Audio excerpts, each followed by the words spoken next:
Hi, my name is Sage Basri and I'm a sophomore in the College of Arts and Sciences. I intend to major in environmental studies and minor in urban studies. My research focuses on the life cycles of common architectural plastics and how Philadelphia fits into that narrative. Most people, architects included, lack an understanding of the human health impacts of chemicals in their built environment, meaning the house in which they live, the office in which they work, the building in which they learn, and so on. This problem matters because those chemicals that are present in our built environment present specific risks throughout their life cycles to the many people who come in contact with them, such as factory workers, builders, contractors, residents, and those who handle building waste. This research project was based on the premise that architectural plastics are manufactured in Penn's backyard at numerous facilities around Philadelphia, and most people don't realize how close to home those pollution centers are.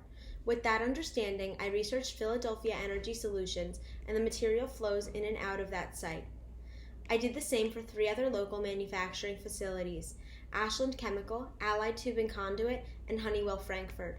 The result of this inquiry showed that petroleum refining waste flows from PES to those 3 other sites to create specific architectural plastics used ubiquitously in the building industry.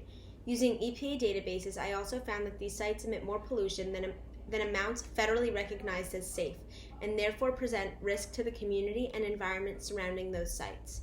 EPA data showed that people living around PES had higher cancer risk and higher instances of other illnesses than most of the state, EPA region, and country. Much of this population is low income and people of color, so there is potentially environmental racism occurring in the area. Now that PES is no longer in operation, there is a push from community organizers to reduce the risks of exposure to toxins from the refinery by changing the land use designation to a less polluting industry and to oversee the site's remediation.